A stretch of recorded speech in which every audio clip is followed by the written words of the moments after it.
So when you first started getting interested in the writing, or you're doing all that reading, who were some of the influences on you that you really enjoyed? I mean, I read everything. But Sports Illustrated was a really big thing back then. I know you read it too. It was a big thing for us. The writing was really good. And it was just kind of the cream of the crop. So that was a big thing for me. But, you know, you can't even believe how many sports books I have. Like, my parents got divorced. I have like a whole slew of sports books at my dad's house and then at my mom's house. But I read everything, like Hardy Boys, all that stuff. And then I kept kind of pushing myself to read ahead of whatever the age group was. So like the Hardy Boys were, I don't know, do they still have those now? They probably don't. But that was like for kids 10 to 13. So I tried to finish that before I turned 10. And then was reading, you know, the Stephen King books and all that stuff. And I just kind of kept pushing myself to read. What scares me now is I don't think a lot of people read. I know my son doesn't. He doesn't like reading, which is a problem. There's just better options. It's a now. problem. Yeah, there's better entertainment options now. We, you know, when we were kids, we had that the handheld Mattel football thing, which I don't know if you've ever seen it, but it was just basically these dots that moved like football players, and we would just play this for hours. And you look at it now, and it's insane. You would never do this.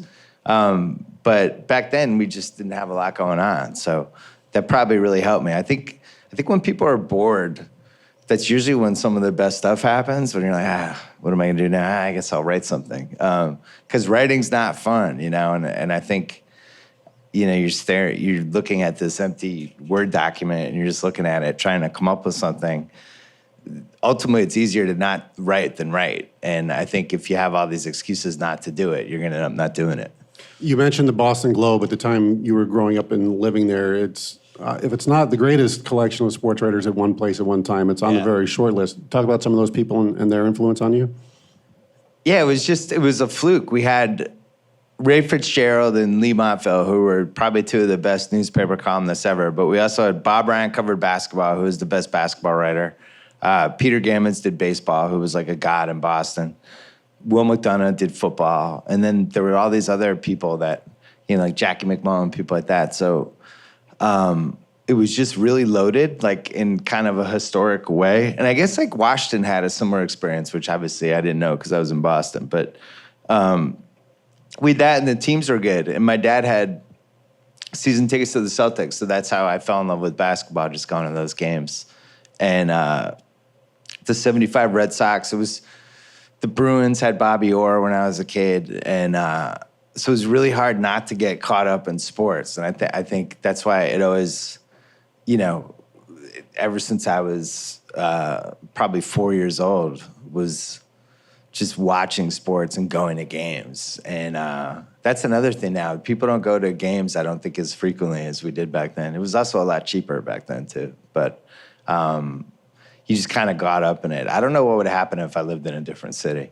And that collection of writers, all completely different styles, and so in some ways that exposes you to seeing that this can be done more than one way.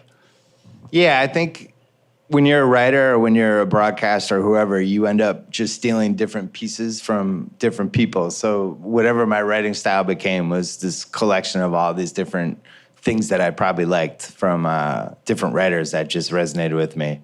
But I think the same thing would happen with broadcasters or radio hosts, or, you know, even like with my podcast, the Mike and the Mad Dog show that was on The Fan was like the most influential radio show to me, because it was these two guys that were just shooting the shit.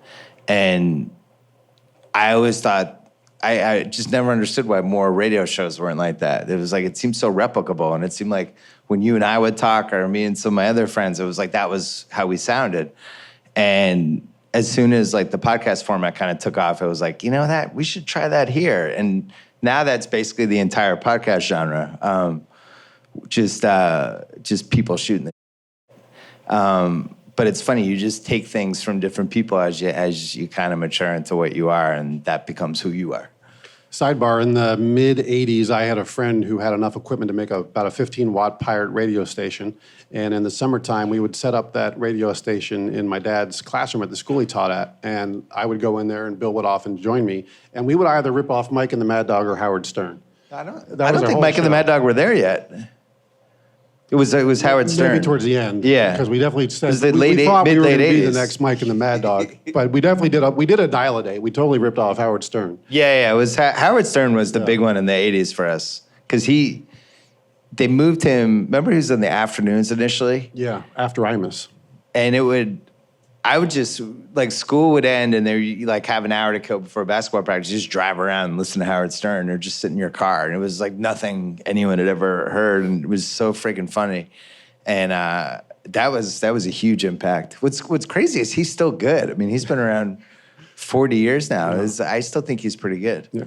So you talked about getting to Holy Cross and starting to wonder if you could do this. So how do you take your passion for something and the ability that you have and turn that into a job? So I think you obviously need a couple of people. You need to meet a couple of people that believe in you along the way, that kind of make you see whatever needs to be seen. It's funny, like, hey, Gus's dad was the first person who actually made me feel like I was a good writer. I knew I was good at it, but I'd never really, I don't know, you kind of need one of those moments. And it was funny, it was our 8th grade final exam. What were those things called? Pearls? What was it? Wasn't it called the Pearl? It was like this final big paper they had to write. And it was 40% of the grade. So they would grade it on, if you get like, if it was like an A-, it was like a 36 out of 40. So I wrote this thing about my grandmother, and I got a 39 out of 40, which my grades were terrible. Like I was I was one of those underachiever students compared to what I could have done. But he actually read the essay in class, and everybody was super quiet afterwards. And I could tell they were all jealous of it. And I was like, this is good. This is, I did something good here. And that was a really important moment. But you need like 4 or 5 of those. I had probably 4 or 5 good teachers along the way that all kind of gave me a nudge at the right time. And I think that's important. What do you remember most about your first job? Well, it's funny. So I was in college, and my column became really popular in college. Like it became a thing. And at some point, you think, all right, I'm just going to write a sports column. I'll go to grad school, and then I'll graduate, and then the Boston Globe will give me a column, like, because you don't know any better. So then I graduated grad school. I actually had good grades for once in grad school, and then got a job at the Boston Herald. And I was like organizing Chinese food orders and getting people sodas and answering the phone for high school scores, and it sucked. It was just awful. And then you do all this stuff because you have a chance to potentially go cover some high school lacrosse game and write this, it was like liners where you'd have like, all right, you have 25 lines, and you'd have to make like the piece fit in 25 lines or 30. And it was just so terrible. And everybody there was so bitter, and everybody hated being there and working there. And it was like, what is this?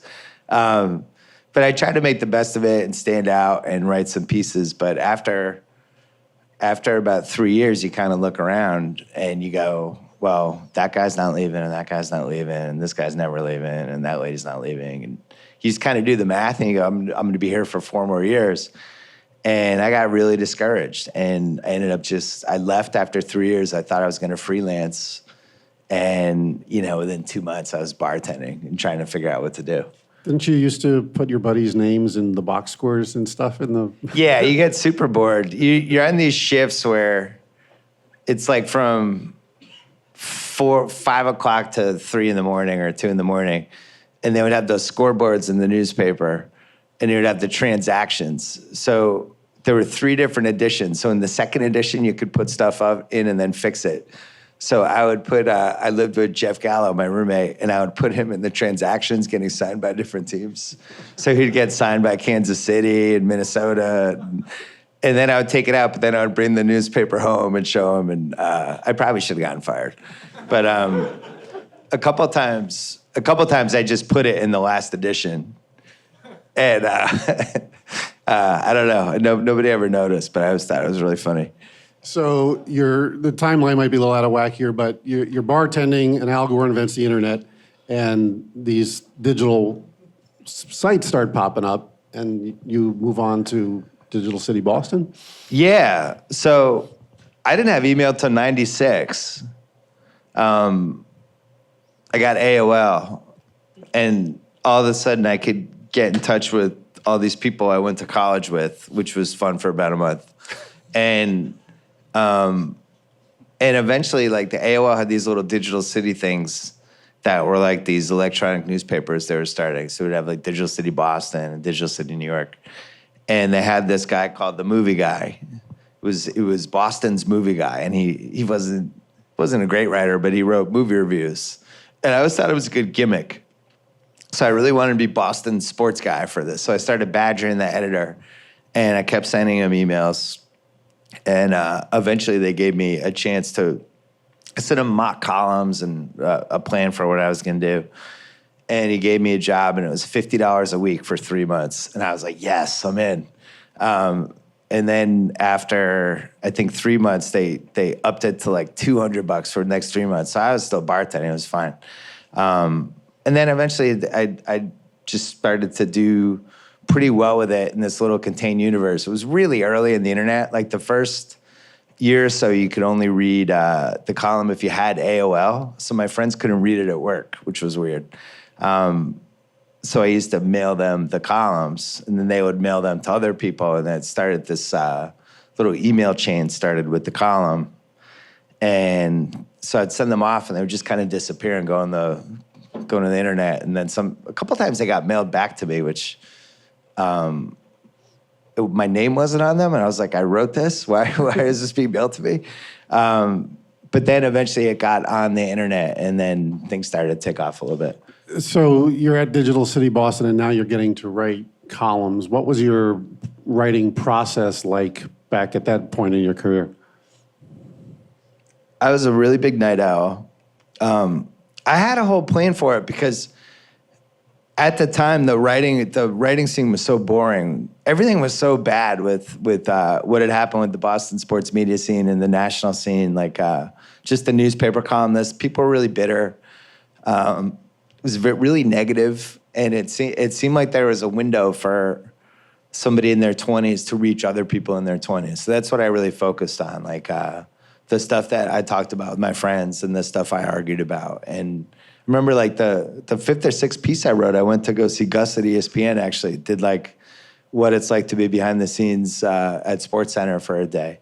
I did like a top 30 sports movies ever piece, and I did a running diary of the NBA draft, and I did a mailbag because I really liked David Letterman's viewer mail from way back when. So I thought if people send me questions, I'll answer them. I hadn't seen that before. I tried to do a lot of stuff I hadn't seen before and mix it up and keep people on their toes. Because at the time, you had to come to get me, or you weren't going to see it. So you had to like figure out all these ways to pull people in.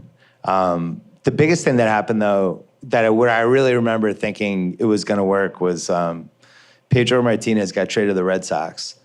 And it happened in the morning, and I wrote a piece. I started getting emails about it, and they were talking about it on sports radio, but nobody had written about it, and the Boston Globe wrote about it. You know, it took 18 hours later, the Boston Globe had their story about it. And my piece had been up for 18 hours, and that was when I was like, the internet's going to win. I really felt that way. I was like, it was the newspapers were so late on the story that was so important. You could just kind of see the writing on the wall. It took a long time to get there, but that was a really important moment, I felt like. Now, you always have been a voluminous, to use my father's word, writer. You probably write more words per column than anybody. So that's why I have none left. That's why I never write anymore. At that particular point, was it just sit down and go, or do you start with a seed and then expand? It's both. Sometimes you sit in front of the computer and you know, like, all right, I care about this, but I don't know what the angle is, and you just try different things. I would always like try different things. I wouldn't have been really good in the typewriter era. I've always been impressed by these people that could just sit in a typewriter and write the exact column. I'm like the opposite. I'll write a paragraph, get rid of it, write another one, and keep trying different things. And then you kind of know when it's moving a certain way. Other times, you know exactly what you're going to write. Like, you'll be like, all right, I'm going to sit down, and this is exactly what I think. And those are the easiest ones. But, yeah, back then the process was I started doing this thing called the Daily Links at my old website, where I would go through all these websites and try to find like 12, 13, 14 stories I liked. I would try to get those up by lunch, because I wanted people to come to the site twice a day. And so I did that, and then I would go get lunch, come back, and try to write a column in 4 hours, which were always first drafts. Like, you know, I think when I got to ESPN, I had more time to spend with stuff. But yeah, it was working on those links. Like, the computer download time was so slow back then. We used to have to plug into the wall to get internet, and you'd download these sites, and they would take like 45 seconds to load. So I would always watch ER and 90210. I'd always have them on because it was you just sitting there waiting for things to load. And that was what I was doing for like basically 3 years, while I was also writing during the afternoons, kind of hoping somebody would notice. Now it's really easy to get noticed. If you write one piece that's really good, it'll get passed around on Twitter. And, you know, we're always looking for writers at the Ringer, and it's really hard to find good talent. And back then it was the opposite. It was really hard to stand out. And I felt like I didn't get hired by ESPN until the spring of 2001, basically, but I was probably ready 18 months before, but it was just really hard to get seen. So as you're working at Digital City Boston, and we talked about this in our broadcast writing class, there's this kind of an art to finding your voice, both whether it's as a writer or a sportscaster, a singer, whatever. What was kind of the early process for you when it came to finding your voice as a writer?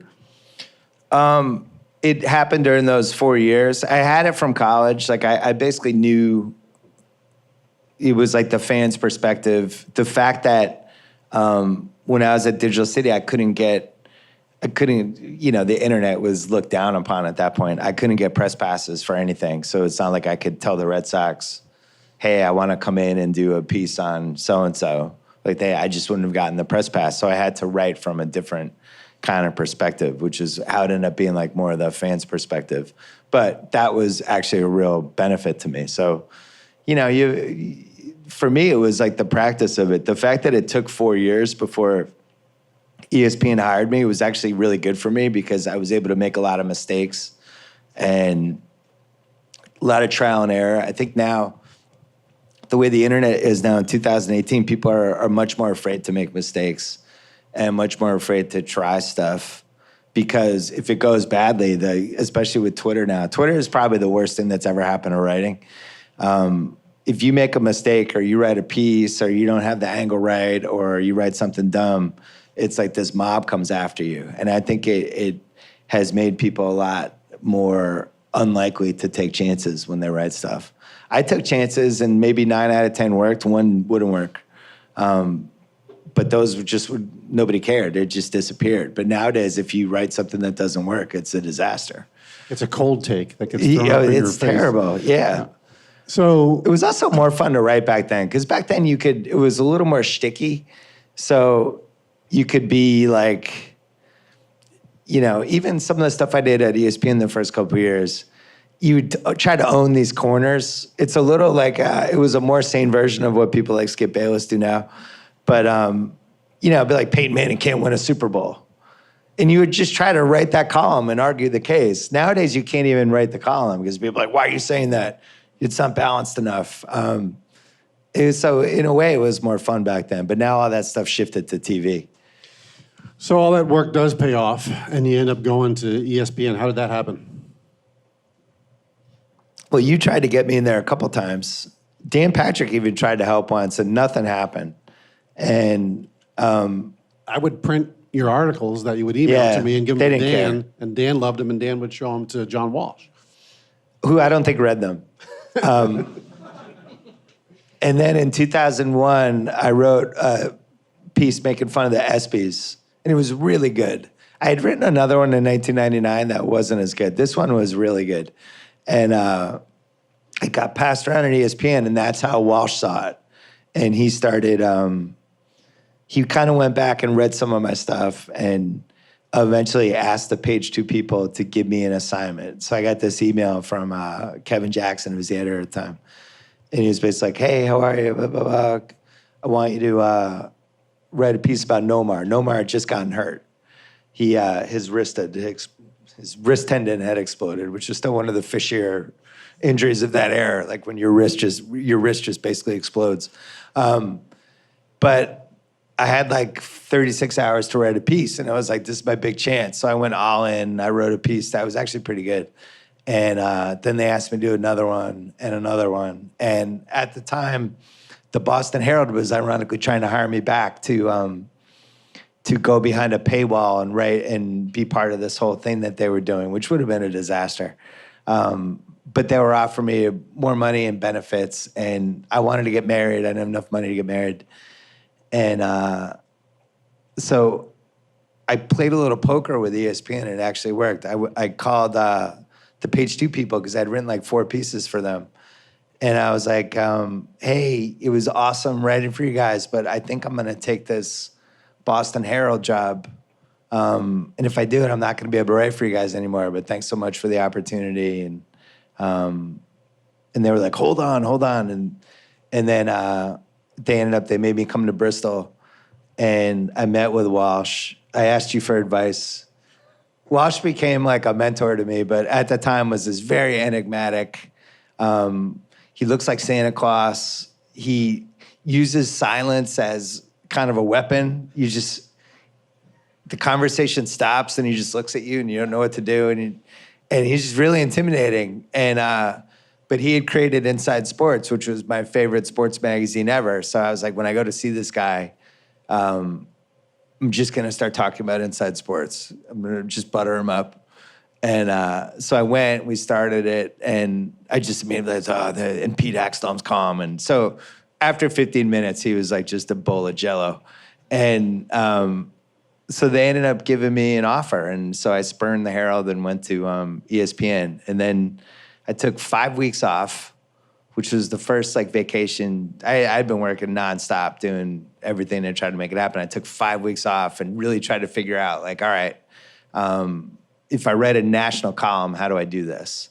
Because at the time, all the columnists were local. There was no successful national columnist. Everybody wrote, you're in Boston. So like if you're a Boston columnist, you have all these references you can go to, right? I can mention Bill Buckner and, that's like the big picture. Everybody knows that one. But then there's also these little ones of like, when Mac Herron's drug problem and all these things that nobody would know unless you're in Boston. When you're a national columnist, you don't have the ability to connect like that with these little tiny things. So I figured pop culture could replace that. So I was like, well, everybody watches the same movies and TV, so that can replace like the local sports stuff and then do everything else I'm doing, and this should work. And it took off pretty fast. I didn't really realize it until they were just a lot nicer to me with things I wanted to do, because I was in Boston. I had no idea how well the column was doing. They weren't going to tell me. But I noticed, I was like, hey, I want to go to a boxing fight. They were like, great, we'll make it with you. And I was like, oh, this is cool.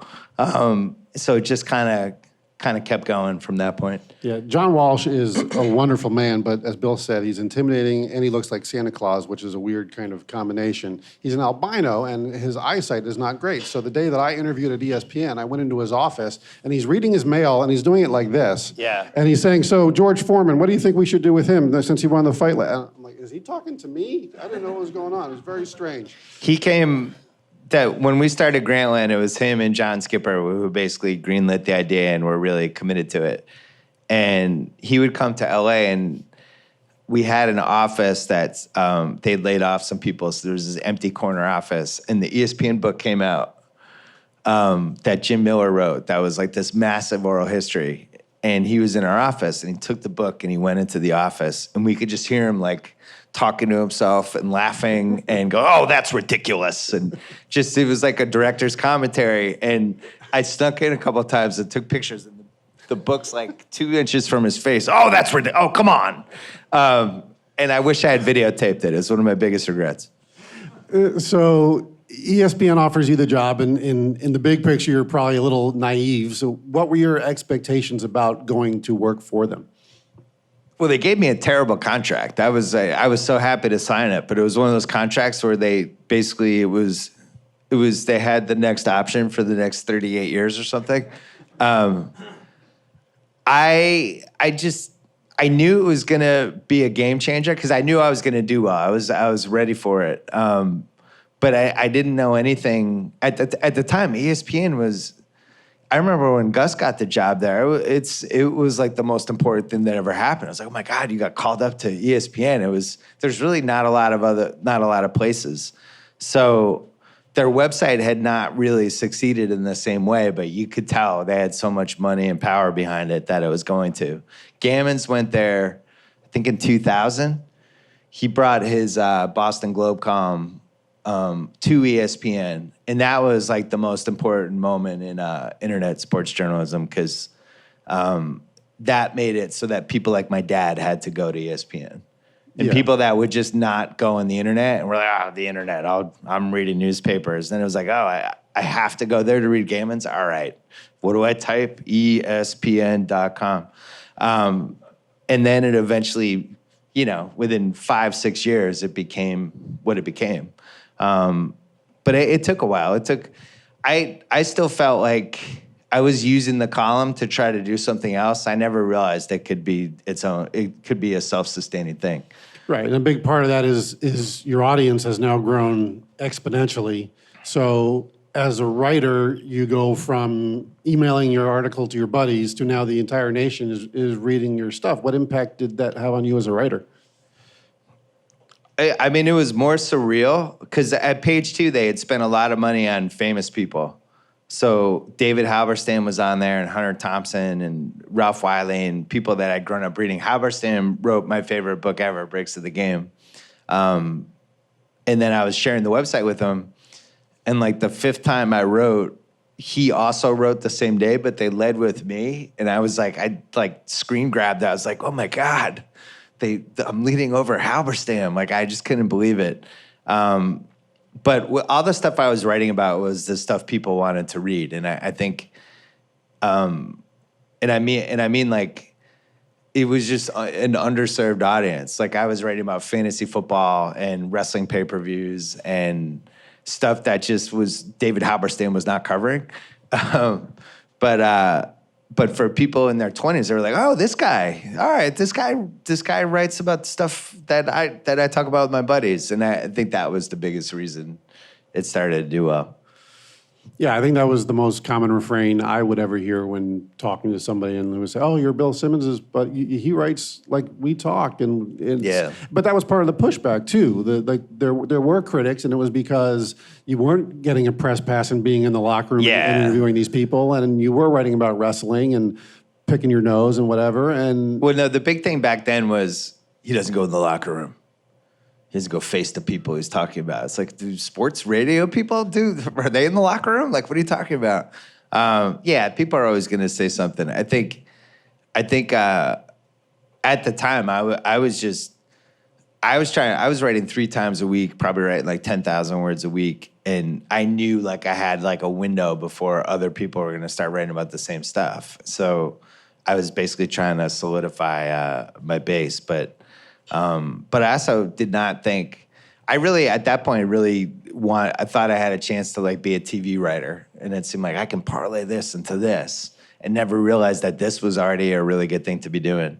So after about a year, I talked to Jimmy Kimmel, who I had written about in this piece I did about the Emmitt Smith roast. I think he was in it. And we just started talking, and then he was getting this ABC show and really wanted me to be one of the writers for it. And at that time, I had been on the East Coast my whole life. I had been in Boston since college for 10 years, and I had lived in Boston the 13 years before high school. And I was just ready for something different, and really liked the idea of being on a TV staff and being with other people every day. When you're writing, you're just alone all the time. And talked my fiance into it somehow. and we ended up moving, and that was it.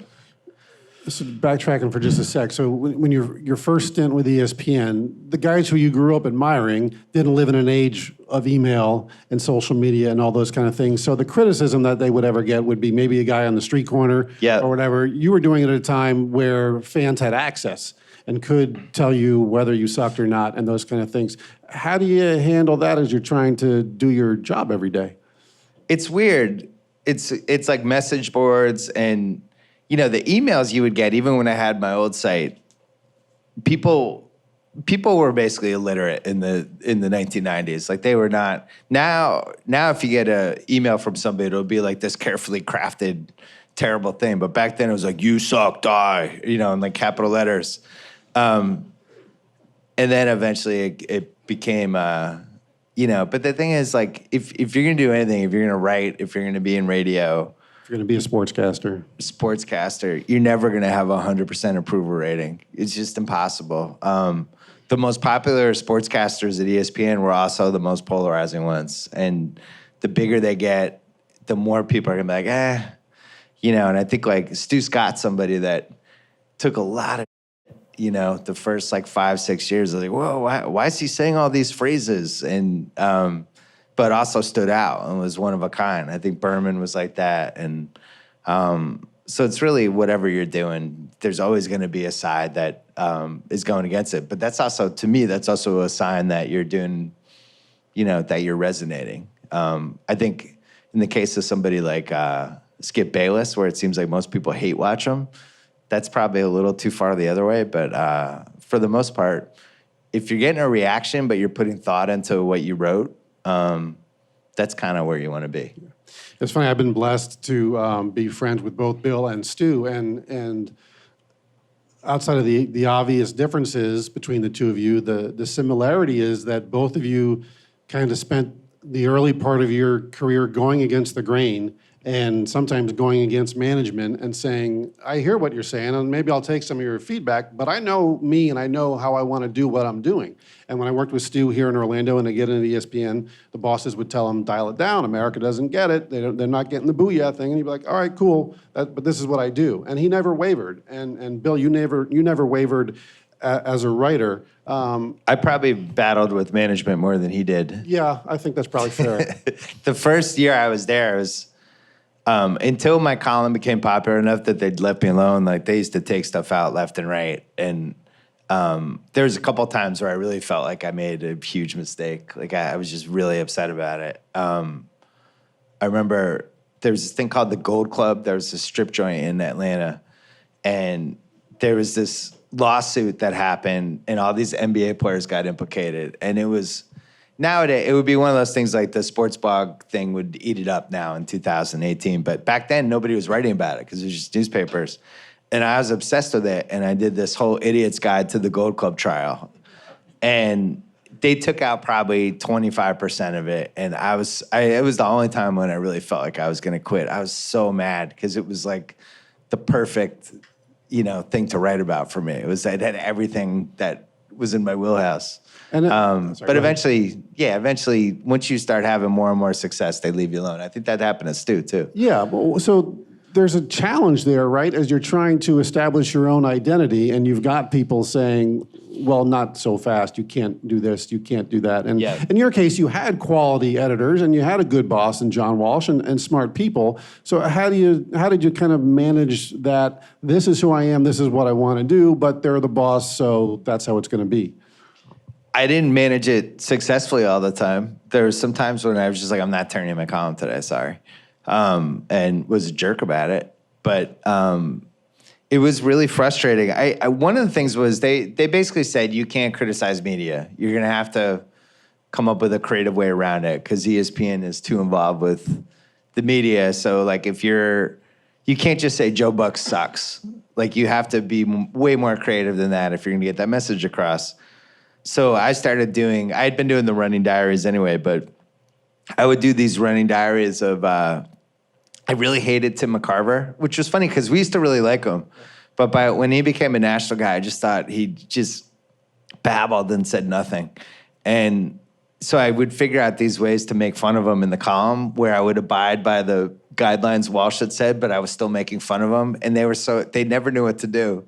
I would just quote him exactly, like some more wisdom from Tim McCarver, and he would be something completely inane. You know, those third outs will end an inning. Yeah. So I would just kind of hang him out to dry with things he said. And at ESPN, I'd be like, you can't take that out. He said that. And they're like, damn it, you're right. So that was fun. So I loved like flipping around, but also ESPN had a lot of people to make fun of. You know, Yeah, like and it was Dick great. It was Vitale. great working at ESPN as Bill's known buddy, and then he would take shots at people in his columns. They were it was friendly fire. Let's see, we had, someone's called out sick when Dave Revson is anchoring SportsCenter. And then the next day, Yeah, you're that going to was see Dave. bad. He was mad at that. You compared Chris McKendry to Adam Sandler's girlfriend in which That was a movie? compliment. But it was a compliment. I had Yeah. to spend 5 minutes convincing her, like, that's a compliment. And she finally came She around. looked to like it. Happy Gilmore, Yeah. the Happy Gilmore lady. Yeah, I stand by that one. Yeah, the Dave Revson one was a tough one. Because I used to do this thing called Ramblings, which is basically that started with us. We would write these letters. Back in when we were in college, you didn't want to call people because it was expensive. Yeah. So we'd write letters, and we used to write these one-liner letters to each other that were modeled after Mike Lupica's column. He used to do these It's weird to think Mike Lupica used to be funny, but he really was. And he'd do these one-liners. Yeah, things I'm thinking about while waiting for English class to end. So it was a combo of that and Larry King, which we were obsessed by. Larry King had this USA Today column that was just the rantings of a deranged maniac. He'd be like, Why do dentists' fingers always smell so good? Yeah. And things like that. You'd be like, where is the Ava Gardner of today? And just like, you're like, where are you coming up with this? So we would send these to each other. And then when I got my column and I would start doing the Ramblings, which I'd actually started in college, and I kept doing there, was just these one-liners that weren't connected. And then when Twitter took off, that was it. The Ramblings died because Twitter is basically ramblings all the time. It's just people saying weird and posting stuff. I feel bad about the Dave Revson thing. Should I call him? I'll send him the link and you can hear your apology. So you write for ESPN, you write for Kimmel, you come back to ESPN. Yeah. So you're doing it for a while. And as a writer, you definitely get into a groove. But how do you make sure that that's not, you haven't settled into that groove and that you continue to grow and evolve? Yeah, so the Kimmel thing was interesting because I really thought TV is just more money. And I was like, this is great. I'm going to do this. And it was so much fun to be in the writer's room with people. And I loved working for him. The problem is, you have 4 shows in a week and you might get 7 jokes on the 4 shows total versus like in a column, I have complete control over everything. And I still felt like my column had another level to go. And I was watching what was happening with the internet and ESPN.com. I was still on there. I was writing like once every 2 weeks, not even long columns. And I was just like, I might have made a mistake. It really seemed like I was in a great spot. I might have overthought this. I didn't regret going to Kimmel Show, but it just seemed like the internet had changed in a way that being a national columnist on ESPN was actually probably the coolest job to have out of any writing job. And they really wanted me to come back, so I ended up going back. And I went back in the spring of 2004 full-time. Good timing. Yeah, and that was when the Red Sox season took off. And more importantly, that was when people still cared about baseball. And I had written a column the year before when that was one of the better things I wrote about when they blew Game 7 against the Yankees, and I was up till 3 a.m. that night, and I wrote something that was basically like just giving up. Like, this is just never going to happen in my lifetime. We're effed. And then 04 happened, and I was leading the website with Red Sox columns all the way through September, October, and it became just kind of a freight train, and then they won it. And I think that was when I was really like, wow, this is pretty cool. People from everywhere are reading this. And how much longer after that the Patriots won? Well, the Patriots had happened in 01. It wasn't the same impact, though. Yeah. That was so unexpected. That was the only column I've ever handed in drunk. I wrote 2/3 of it And then I went out to New Orleans and celebrated. I had like 4 hurricanes. Then I came back and finished it and just sent it in. And then my editor called the next day, and he was like, "Great column." I'm like, "Oh, shit, I sent that in." And he said, "No, people loved it." I'm like, "Great." I don't really remember the end of it. But yeah, the Red Sox thing was totally different. So many more people were on the internet in '04, and you just could kind of feel it. It was just a lot of people, which is like if you're a writer and you can get read by 1 million people writing about things that you love, that's what you were doing this for. I think it's easy at that particular time because you were cranking out so much material to just kind of move on to the next day. But as sportscasters, we're very self-analytical, and we will put in the tape, or not anymore, you'll go back and watch a show, watch your performance, try to get better. What was it like for you in terms of self-analyzation as a writer? '04 was when I really started trying to figure out how I could get better and things that I was doing wrong and bad habits I had and things like that. And spent probably the next 3 years writing the column and just getting better at it. I don't really feel like, from a writing standpoint, it wasn't until about 2008. I feel like writers kind of peak in their late 30s. Like right around then was when I just felt like I knew what I was doing. And but I knew in the mid-2000s, I knew I had to keep pushing and keep doing new things. And so I knew I wanted to write. I'd written a baseball book, but it was more of a collection. I knew I wanted to write a big basketball book. But I also wanted to get more involved with the behind-the-scenes stuff that ESPN was doing. So when I signed a new contract with them in '07, part of it was to get more involved in the behind-the-scenes stuff, and that led to 30 for 30, which started with a memo, and all of a sudden I was producing and creating this documentary series. And then that went really well. And at the same time, my book was coming out, and everything kind of happened at the same time in '09. All of a sudden I had like just a lot of leverage because my contract was expiring, 30 for 30 was coming out, was getting really good reviews. And my book had come out and done really well. And that's when I was like, there's this website I really think could work. And I used all that leverage to try to convince them to do that. But I kept, my thing from a career standpoint was just like, I always wanted to keep trying to do something. I never wanted to keep doing the same thing for too long, because I just feel like at some point you can't win. Like if you have the same column for 12 years or 6 years or whatever, it doesn't really matter to people. You're always as good as the last year. And when you're a writer, I think people get used to your style after a while, and there's only so much you can say, so you really have to keep pushing it. You said that you wanted to get rid of some of the mistakes you felt you were making. Do you recall what those mistakes were? Yeah, my pieces were way too long. I wasn't challenging myself enough. I don't think my writing, the sentence structure and stuff, like the ability to conserve words and really like be a little more pointed. I didn't really figure out how to do that until my magazine column. I had 1,200 words, which was really hard for me. Initially I had 800, I was miserable. I got them to do it to 1,200. And the 1,200 words was just enough to say something original, but not enough to kind of ramble. And it really made me more focused. And at the same time I was working on my book, and I just felt myself getting better at the whole machine of it. You know, you want to get to the point where it's like, all right, I'm sitting down, I'm doing this. The structure of stuff and just knowing like, all right, tomorrow I'm waking up, I'm going to get coffee, and I'm going to write from 7 to 10. Like, I was always terrible at that. I was always fly by night with all that stuff. And as you get older and you add structure to it, you realize like how important that is, how important it is to do the same thing, try to do it the same way every time. And by the time like Grantland started, if I had the kind of work ethic and focus that I had in college and high school, I would have done awesome grade-wise, but I didn't, and my grades were terrible, so it took a while. Are there, when you look at your writing career, some of the columns that you always kind of hold up as that's some of the best stuff I've done? Yeah, I hate going back and reading stuff. I always feel like I could have done better. The stuff from like '08 to probably 2013 I wouldn't change that much.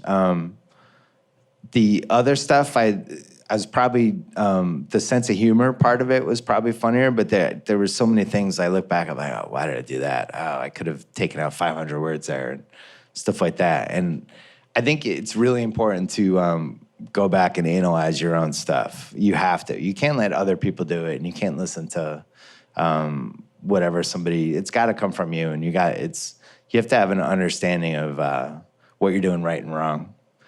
What are the pieces that people see you at Starbucks or wherever and say, oh my gosh, I loved when you wrote this, that, or the other one? It depends who it is. It's now I've had so many pieces. It depends on who the person is. If it's a Red Sox fan, they're always going to mention something from '03 or '04. If it's a parent, they'll probably mention the thing I wrote about my daughter when the Kings lost. But the one that people mention the most is the one after my dog died. I think that was the most read thing I've ever written by far. And that's still the one that gets brought up to me the most. Why do you think that is? Because people love dogs, and people are crazy about dogs, and everybody has a dog. So, and when I handed that in, I didn't even know if I should hand it in, and it was so different than anything I had put in, but I really felt like, our family was so traumatized. Our dog died when our first dog that we had died when she was 6, and we were all so traumatized by it. I ended up writing about it, and it was just funny that became the most read thing. So you mentioned 30 for 30, so that becomes a thing. Yeah. I don't want to get too into the details of the process, but just knowing you for so long, that was just something that you were always kind of interested in, and so now it's happening. When you look back, how did the results match the expectation and the vision?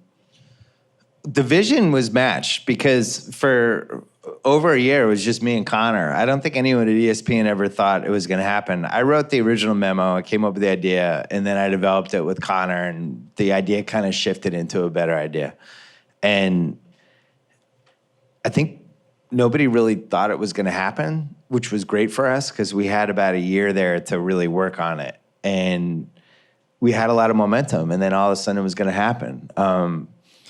The cool thing about it was ESPN didn't really believe in it even till the tail end. Like I remember, you think about now how they blow up stuff on anything, like some new show that's coming out or college football playoffs or whatever, and all the commercials you see.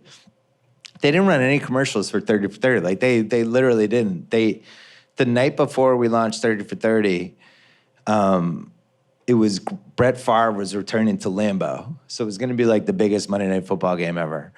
And we were like, this is amazing. Like, what better promotion? Because the next day we had 30 for 30 launching. And they didn't even run any commercials. Mike Tirico read like one coming out of commercial thing about it.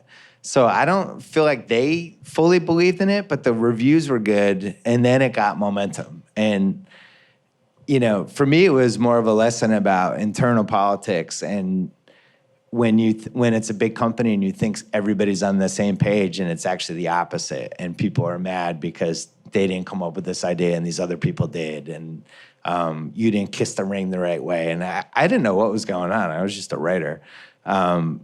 But it was such like a quagmire with credit taking, and at some point it was just decided they weren't going to do another volume, and that we were going to take the 30 brand and just move that to ESPN Films. And we were all like, we just created a brand. Why would we do this? And the reason was because the people that were running at the time, they hadn't come up with 30 for 30, and they wanted.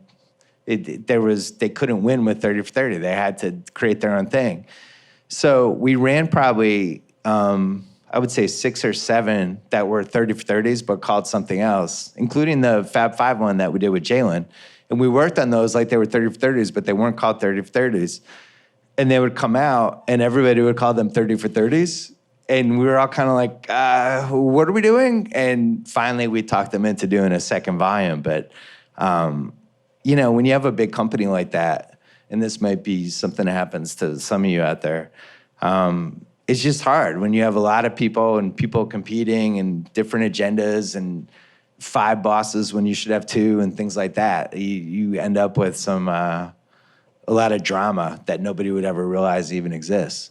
What was the genesis for the idea in the first place? The genesis was they had asked me to get more involved on that side, and HBO was a dominant documentary person for sports at that point. And when HBO put out a documentary, it was a big deal. ESPN was putting out all of these different things that of varying quality and really had, at that point, had no kind of credibility in the field. And they had done a couple good things, Were we doing too. the original movies by that point? Like the Pete So that's the Rose thing. movie and the Dale Earnhardt movie or whatever it was? Yeah, they had hit this point in the mid-2000s when it become kind of a self-parody of itself. We had like ESPN The Zone, ESPN The Phone, ESPN Gatorade. They did, the worst one was the ESPN 25 celebration. Remember that one? And it was just a self-congratulatory. Everybody hated it. And everybody was like, why are you guys celebrating yourself so much? And on top of it, they had done Sports Century, which was really good when it came out. And then they just kept doing it. And every one of them was the same. And meanwhile, HBO was doing these documentaries, and they were really hitting each time. So at some point, it was like, why can't we take this from them? So that was the genesis of the memo. I created this. I actually had the name in the memo. It was called 30 for 30. And it was like, we love celebrating our 30th anniversary. Let's do 30 sports documentaries for the 30 years of ESPN. We'll get a couple outside filmmakers. We'll produce the rest internally. And I was really trying to, Skipper, who was not the president at the time, but was running content, was really competitive. And I wrote the memo in a way that would kind of make him competitive. It was definitely intentional. Where it was like, let's take this from HBO. This is sitting there. And HBO, they were, the people who ran it at the time, they were such dicks about it. They were like, oh, ESPN's doing documentaries. That's really, we'll kill them. And we went and we took documentaries from them over the next 3 years, basically. They stopped making them for a while, I think in 2011 or 12. But ESPN should have, we had all the rights deals. We should have had the best documentaries. The problem, the viewers didn't know which was a good one and which wasn't a good one. So part of the idea of 30 for 30 was this is all under one brand. You know this is good because it's a 30 for 30. And I think that helped reduce the clutter. The memo ended with if he dies, he dies. Yes, yeah, absolutely. Yeah. It's funny, Sports Century, as good as it was very... It was formulaic. And biographical. You very rarely heard from the person that they were covering, whereas these documentaries were obviously very much involving the people involved in the story. When I had the first year I had a page 2 column, I did a fake Sports Century script because it was so formulaic at that point about Michael Myers, the killer from Halloween.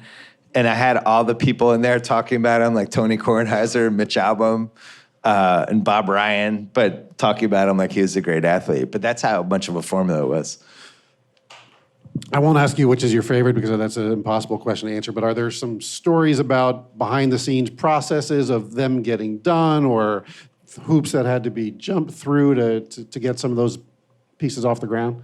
Yeah, the 2 Escobars was probably the hardest one because they had to go to Colombia with a translator, and they had 9 months to interview all these people who killed a soccer player or knew information about it. I'm always amazed they pulled that one off. You know,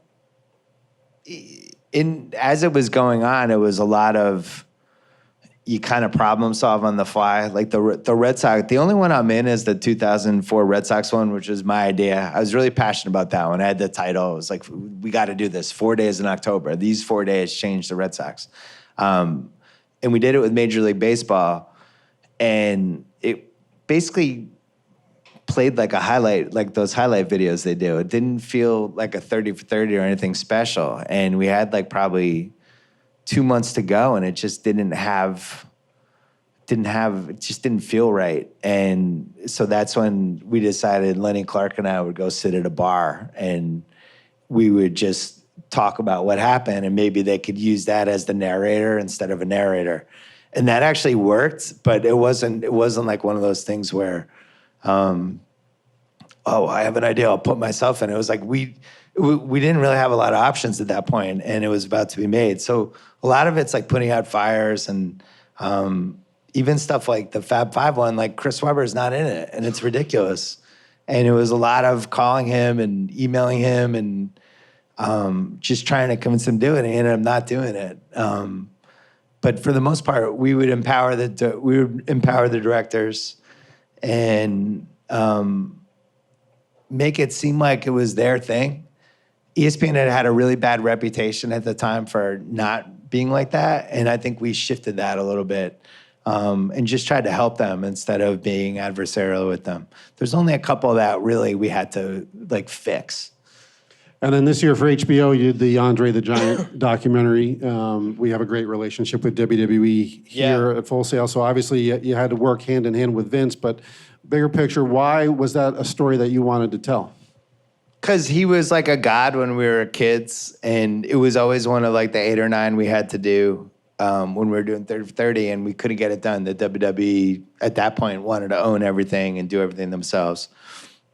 My relationship got better with them over the course of the last 10 years, and just kind of kept talking about it. And then finally got it to a model where it made sense, where we ran on HBO for a year, and then it eventually went to the WWE network. What was cool, though, was like, I thought they were going to be really problematic. I thought Vince was, you hear the stories about Vince, you just don't know which Vince you're getting, and he was like a sweetheart with the whole thing, and they left us alone and let us tell the story we wanted to tell. And for me, it was cool because on HBO, it was, in ESPN with the commercials, they have to be this fit time for, if it's 2 hours, it's got to be an hour 42 of the actual documentary, and if it's an hour and a half, it's got to be an hour 18. So on HBO, it basically had to be under 90.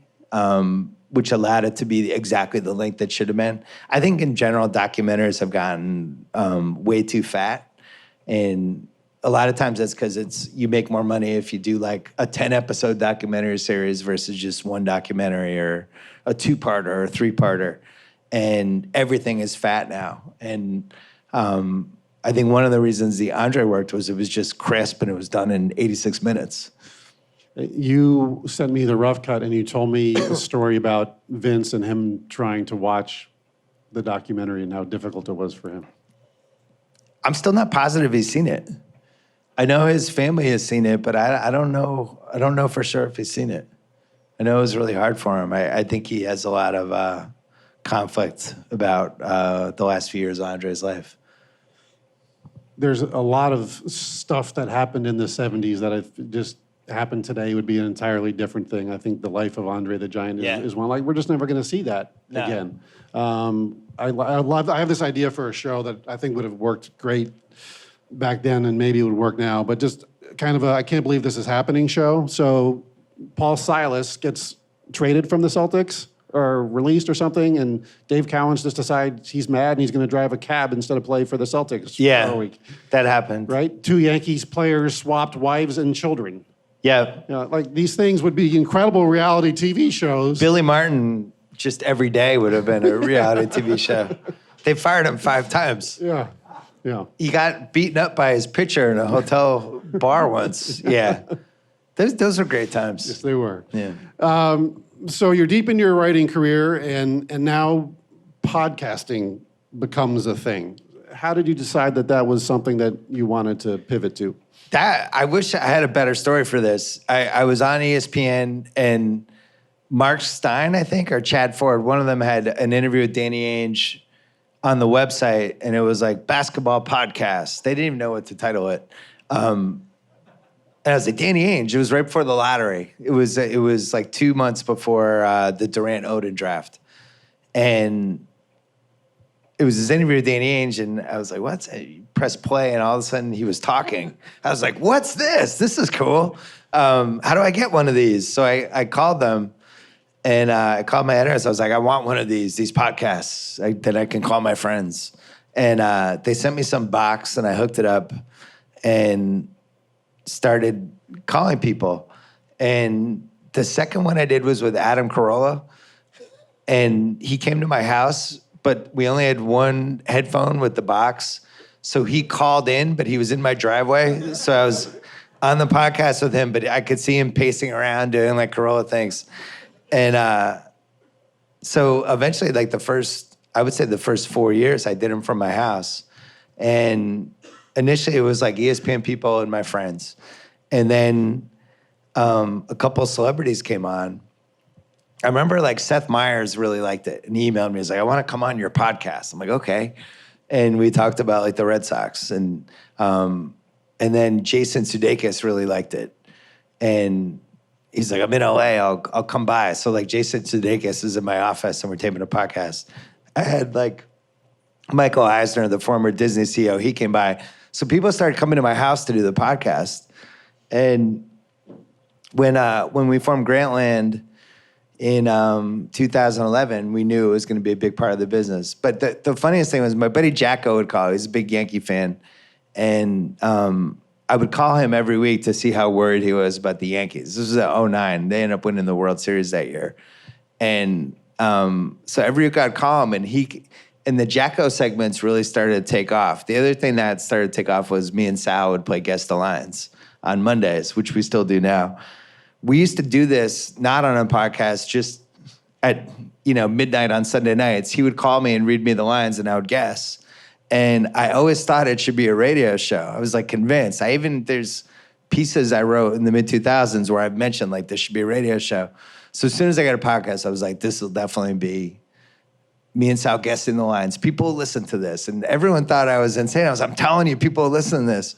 The funniest thing, though, with the Jacko part was he had this one rant about Mariano Rivera. Mariano Rivera blew like 3 saves or something, and Jacko was mad and had this crazy rant about Mariano Rivera, he's so washed up, and just like went off.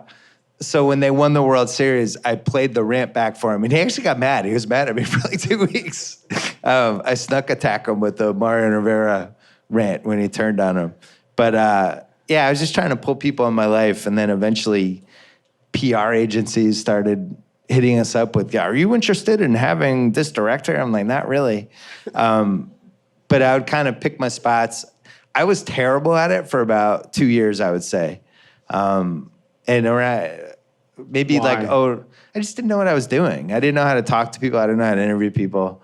And now I just feel like I put my 10,000 Gladwell hours in. Like I've done so many of these at this point that you could drop me from a burning building and give me a headset and give me some random actor. I'm like, all right, I'm off, and I could go. So when you go into a podcast, like, what do you consider to be, or what goals do you have to make a successful podcast? I don't have notes. I feel like Oh, great. no, come on. No, I feel like for whatever reason with guests, especially like you try to do it so that they don't think that they're being taped, and they don't feel like it's just like I'm talking to them. I will say that when you would have me on to do the Madden podcast or whatever, I would remind myself that this is not you and me talking on the phone, because that's boring. While we were amusing each other, I did want to make sure I spoke up more, and I would write down jokes I would want to make or things that I would want to get you to you're talk like about. the character version of yourself. Because basically. we had so many phone conversations over the years, I thought, well, I can't, and we were literally on the phone. I'd be in my office and whatever, Right. and so I just wanted to make sure that wasn't, I'm good, how are you, how are the kids? Yeah, it's hard, and that's like, I almost feel like when I do a podcast with a friend, I'm not talking to my friend. It's like this character of my friend that comes in. But I think the thing that I found is I'm prepared. I prepare before the podcast, and I have in my head where I want it to go and how I want it to move. But you also have to be prepared that it might not move that way, and if it doesn't, you go this way, that way, the other way. But I think for me, the key is not having notes, making the person comfortable, making them feel like it's not an interview, and also not being a like it feel like there's a way to do it where it's not a puff piece. But at the same time, I feel like it's like if you have a guest in your house if somebody comes over for dinner, you're not going to be like, so tell me about your divorce. Like, you're just not. You want them to be comfortable, and if they get comfortable, they'll actually give you stuff anyway. So there's like a balance to find. But So no notes, but definitely preparation. a lot of preparation. What's scary now is I've done so many of them that I had one with Jason Bateman that we taped on Friday. And I should have prepared for it. And I was like, it's Jason Bateman. He's been in my life my whole life. I'm just turning on the mics and going. And it was really good. But I knew he was going to be a good guest. Like, you need something from the guest. The thing is, like, so I had Jason Tatum on, which runs tomorrow. And so you go into that and you know, like, all right, I'm going to have to carry most of this. He's a shy 20-year-old who hasn't done a lot of interviews. Especially younger people and athletes, like, they'll just stop talking. They'll answer the question. If you ask a yes, no, you get a yes, no. Yeah, you can't ask a yes, no. There's an art to interviewing people that is really hard to describe, but it's got to be conversational, and you can't give people outs where they just answer a question and they're out. Like, you want them to take whatever you ask them and keep going with it and being forced to go in a direction. And that takes a long time. I think the answer here is somewhat obvious, but the difference between doing a podcast with somebody on the phone and having them sit directly across from you. Well, there's a bunch of differences. First of all, when you're on the phone, you interrupt each other. You're just going. I've learned when it sounds like somebody's 2 seconds away from finishing their sentence to be able to jump in, so it sounds natural, but it's still never 100%. When you're like this, you can tell and you can read, and if I get excited because you made a point, you'll stop because you know I'm going to say something, and on the phone, you just can't do it the same way. I have people, though, that, a bunch of people that on the phone, they might as well be in person. Like Sal and I at this point he doesn't even need to come in. He still does, but we could do that on the phone. It would be the same podcast. What have been some of the podcasts that you've done? I know you did Denzel recently, but other people that you just kind of sit across from the table looking at them going, I can't believe I'm actually talking to this person. Well, Denzel was hard. Denzel was, he's a real alpha dog and does not want to talk about his movies that he already made, which is tough because that's what he does for a living. But really want to talk basketball. So I was like I'd go into the Denzel thing, and my goal was to get him comfortable so that eventually when we move to the other stuff that I know he might not want to talk about, he's comfortable from the other stuff we talked about. So with that, it's like, all right, I'm going to go into this. So we're talking basketball. We're going basketball sports for the first 15 minutes. And the thing you realize with celebrities is they love talking about sports. If they're an actual sports fan, they would so much rather talk about the Lakers than Equalizer 2. Like, because they're on these junkets and they're giving the same Equalizer 2 answers every time. When I had Denzel's son on 2 weeks ago, it was in Black Klansman, which is a good movie. I go into that, like something like that, I'm like, I know what the 4 things people keep asking. Like, what's it like to be Denzel's son? Well, and it's like, he doesn't want to answer that anymore. So you got to go at it a different way, and then you can kind of come back, and he'll give you the dirt on being Denzel's son, but I don't have to ask him, And like by the end of that, he was talking about how his favorite Denzel movie is Man on Fire. And if we started the podcast and I was like, what's your favorite Denzel movie? Like, he's out at that point. He's like, this guy's a dick. Why is that your first question? But there's a way to come around to it to get it from him.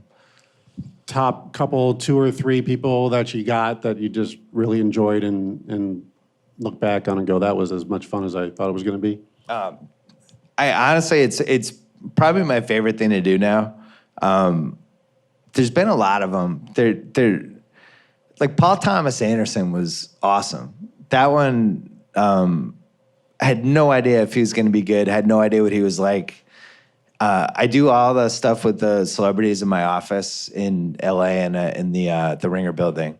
And it's decorated with all these posters that from like the 70s, 80s, and 90s. And he walked in and he just walked right toward the Fast Break Gabe Kaplan poster, was like, Gabe Kaplan, wow. And I was like, oh, this is going to be a good one. Like, as soon as he responded to that. Oakley was amazing. Sometimes you know they're going to be good, and then they're even better. Like, Oakley just didn't give an F, and every story ended with him punching somebody. That was kind of the dream podcast. Ethan Hawke was incredible. Why? Because he could talk about all the movies that he did with like the perspective that he has now versus then, and was just really smart. And really was ready to answer everything. Like, he was one of those guests where I could have been like, so why did you and Uma Thurman not make it? And he would have given me like a 5-minute answer. He was almost like two sharing. That was great. There's been some really good ones. The highlight last year was probably when Charlize came in, because it was just like, the look on my producer Tate's face, 24-year-old kid, as Charlize is just sitting on the couch like this. And we were like, oh my God, like she, if she ran for president, she would win. So that was a good one. But we've had a lot of good ones, though. Al Pacino, forgot about that one. Oh, that's right. He didn't know what was going on. He, about 20 minutes in, kind of realized what was happening. But I think he thought it was like a radio interview. And at one point we had to stop, and he was like, wait. And then he was kind of like, oh, so you're taping this? And then he kind of realized, like, yeah, tell stories. It'll be great. And he just started telling stories about the 70s. It was incredible. John Cazale, all these, the guy who played Fredo, and Meryl Streep. And it was incredible. It's amazing to me still that in this day and age where everything is high tech and sports shows have evolved from a guy behind a desk to guys in front of 20-foot monitors and whatever, that podcasting is so popular because it's about as low tech as you can possibly be. Is there a shelf life, or what do you see as the shelf life for podcasting? I don't. I think it'll become more and more popular. It's funny, like when I did the HBO interview show, the reason I wanted to do that show is because I had so much success interviewing people on podcasts, and I just really believed in the format. And what you realize is people would just rather listen to these, you know? And I think I see it with my staff. Like, they'll listen to podcasts as they work. They listen to podcasts when they're in the gym, when they're driving to work, when they're hanging out late at night. They listen to it on 1.5 speed, which I think is bizarre. So you hear my voice like this, and I'm talking. Yeah, I want to hear your voice sped up. Yeah, my voice does not need to be sped up. But they listen to them all the time. And now that they're going into cars, and now that Spotify is getting more involved, like I think the audience is growing. We've seen it from our numbers. Like in the last year, my podcast has gone up like, I don't know, 30%. And it's not an accident. It's just more people have access to podcasts. The devices are better. And the medium is blossoming. It's a big growth area for us at The Ringer. You obviously do more podcasting now than writing. Why? Because it's really hard to run a company. It's for me, writing always had to be one of those things where I had to disappear for like 5, 6, 7 hours. And, we have 95 people working for us. And it's just one of those things where I can't be like, hey guys, I'll see you on Friday. I think with a couple more hires and a couple more people, when we get a little more stable with what we are, I think it'll be able to happen. But the podcasts are just easier to do. Well, you transitioned me perfectly. Let's talk a little bit about your company. And we've got a lot of people in this room today and watching online who would be interested in working at a website like The Ringer, where writing and podcasting is so important. So just tell us the kind of things that you're looking for in applicants and the skill sets that are required. So this starts with Grantland, which was 2011, and feeling like there was a void for a specific kind of site, and feeling like podcasts could be involved, and that was it. The biggest thing we learned at Grantland, other than you have to keep growing to succeed. Like the last 18 months I was there, we only added 1 headcount. I think we topped out at like 51, 52 people, something like that. We have almost twice as many people now. But the biggest thing we learned at Grantland was like, you just gotta be ready to move. Like, what you think the idea is might not be the idea in 6 months. Habits might change, trends might change, and you just got to be ready for all of it. And we developed at Grantland this attitude of like, let's try it, let's do it, let's see if it works. And we had some successes and we had some non-successes, but we kept kind of pushing. And I look back at some of the stuff we did at Grantland, like there was one March Madness where we did a March Madness live studio show on YouTube. And at the time, we didn't have the technology. Now you'd just be like, we could do this live right now. I could have my phone and just tape you. But in 2013, we didn't have it. We had to go rent this 50-foot antenna and wheel it into my backyard. The guy broke my basketball court. And we had this thing that was hooked up and transmitting us live. And we thought like this was like, whoa, cutting edge. And like 2 years later, you just do it with an iPhone. But it was a cool idea. And I think what we learned at Grantland was like, just try it. Let's see it. Or things are going this way. Let's try to get in there.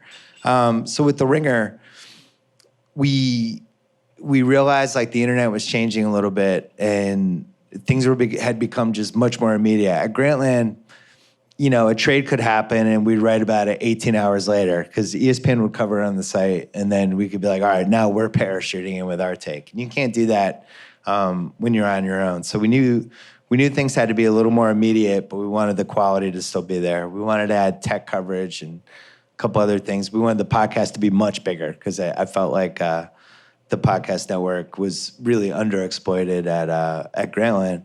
But then digital video, and that was like the great unknown for us. Where is this stuff going? Are we gonna have live shows? Like when we launched The Ringer, Facebook Live was a thing, right? And everyone was like, Facebook Live, got to be on Facebook Live. And Facebook Live sucked. It was just like kind of low effort television and people sitting around not putting time or energy or effort into it.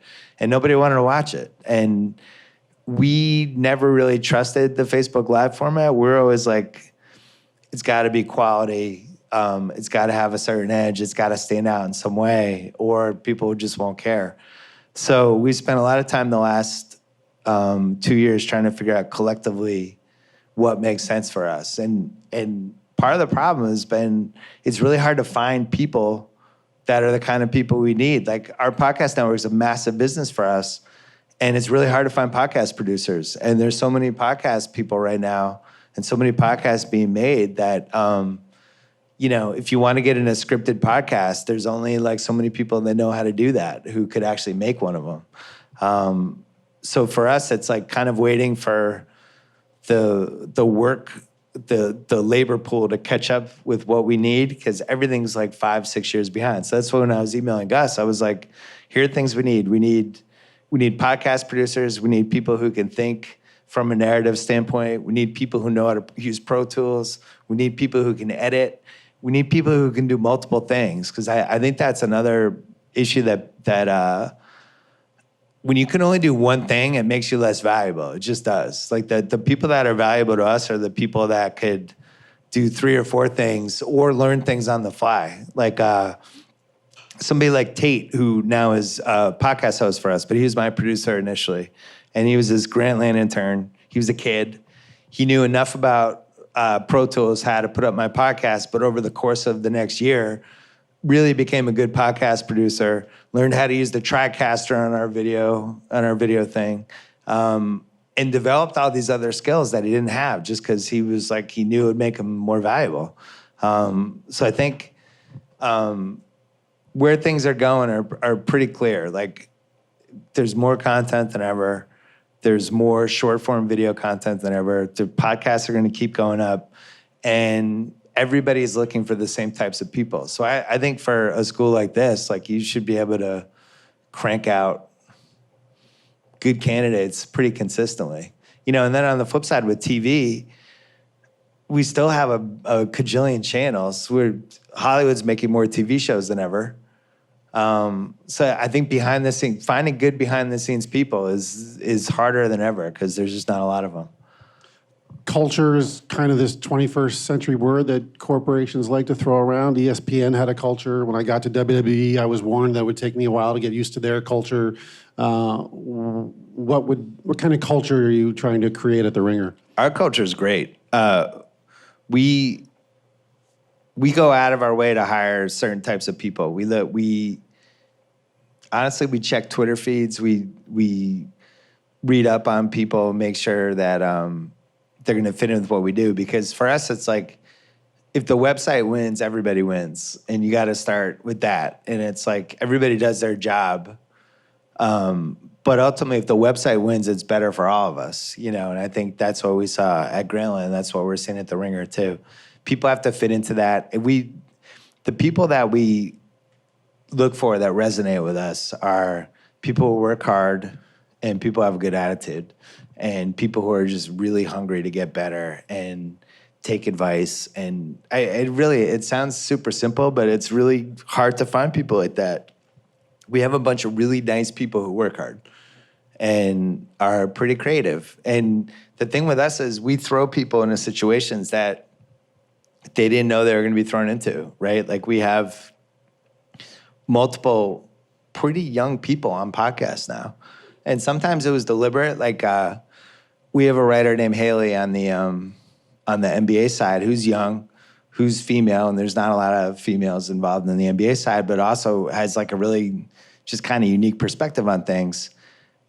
We did not just want to throw her on a podcast. We wanted to put her in a situation where she would get reps. And it was the same thing with Paolo, who is the same age as her, who also had a chance to be good at podcasts. We created this show that had 4 people on it on Wednesdays, that they could be on the show, they wouldn't have to carry it, but they could get the reps of it. And by the end of the season, it really helped them. So we put a lot of thought into part of our job is you don't want to put people in a position to fail. You don't want to give people too much too soon, and especially like if you're going to be forward facing, if you're doing podcasts or you're writing or something, and you're not doing a good job, you'll take shit for it. And everybody checks their Twitter and all that stuff, and you don't want people to lose their confidence. So the thing when we started the Ringer, I started with the infrastructure first. So like the inner circle that we hired those people first. Most people, they start a site and they try to get the writers first, and then they hire the editors, which is crazy. The infrastructure is so much more important because if you have the infrastructure in place, the writers can come in and that's easy. So we're doing pretty well. I think it's interesting that both at the Ringer, and I tell our students about if they go work at an affiliate network, whatever, it's a very individual process, but it's a completely team sport. Like you got to be able to pitch in and play nice with others and be a part of the team to really make stuff work. Because no one ever walks in the room and says, "Here's my idea, let's go do it." It's no, right. here's my idea, what do you think, and let's grow it. Yeah, I think ESPN had, we saw both sides of that. I think when you saw what was going on with SportsCenter, the last few years I was there and you were there, it was like, got to fix SportsCenter. The ratings are going down. And they would have all these meetings, how to fix SportsCenter, but all the people who were running the meetings were the people who had done all the hirings and decisions for SportsCenter. They didn't actually get input for the people who worked on it. And that's the thing is like, you've got to listen to the people you have and you got to figure out what their strengths and weaknesses are. And you also have to figure out why would somebody come to, what are you offering? What makes you different? And if you're not putting thought in that, you're gonna be in trouble. And I think for something like SportsCenter, for years and years, they were just trying to protect this old property that they had that was really successful. And they wanted it to stay the same. And they kept, it was like, we'll spend more money on the set. They got like a $125 million set. But they were just missing what was happening, which was that people were getting information online. And a site like House of Highlights on Instagram was the future of SportsCenter. Whether they liked it or not, that's where it was going. And they never figured out that balance. Now it's weird. Like SportsCenter's had a little bit of a renaissance because it's kind of the old school. It's just kind of familiar. Like you put it in your hotel room and there's highlights. And they stopped kind of messing around. They just kind of, now SportsCenter is what it was 10 years ago, and it makes a little more sense. But they missed the boat with that stuff. And that's the thing. It's like when things are changing, you have to react. You can't react 5 years after the fact. I think that was one of the biggest issues in general with ESPN. Now it seems like they have their together, but for a couple of years there, they just didn't see it. I'd like to open up to people in the room and people online as well. So there's a microphone right over here. So anybody has a question for Bill, hop on up, come on over. Earlier you mentioned about like how like a lot of like personalities in sports, how they're polarizing and like it really kind of makes them draw an audience. Now I'm not in sports broadcasting, I'm in media communications. I'm trying to like start a sports like brand, kind of Twitter and a podcast too, but obviously you can tell by my accent. I don't want to seem too biased, and I'm very like kind of like an at you type personality. Is that good starting out, or do you like start out kind of like plain and then go into like that personality? And kind of... By the way, I don't think it's a good thing to be intentionally polarizing. I just think it's something that happens to people once they hit a certain point. It's just nobody has 100% approval rating, whether it's a politician or an actor or anybody. In terms of finding your voice, I don't think you can think of it that way. It's got to be like, what are you good at? What do you care about? And then pour it into that direction and kind of see where it goes. It's not, if you haven't done it yet, you can't kind of plan on how to do it. Does that make sense? Yeah, like my thing is like I feel like my accent kind of like, because I'm from Kentucky, as you can tell. I feel like that kind of like, minute someone hears that, they automatically think like, oh, it's gonna be biased to everything like Boston based. Yeah. So like, yeah, it's one of those things where like I don't want to like kind of gear towards that, but it just comes naturally. So. Well, it sounds like you should go to Boston. Well, that's my plan. Oh yeah. Yeah. That's my plan. The Boston accent thing's tough. Yeah. I'm trying to think of people who went national with a Boston accent. Will McDonough? Yeah. He was like 58 at that point, though. Yeah. Yeah, that's the thing. There's nobody. Just work on getting rid of the accent. It's hard, dude. Oh, it's hard. Sorry, it's hard. Yeah. It's hard. There It's you hard go. to do We're that. making progress. From the online audience, the main question was, how do you tread the line between politics, sports, and tech with The Ringer? Oh. We were in politics the first year, and then we kind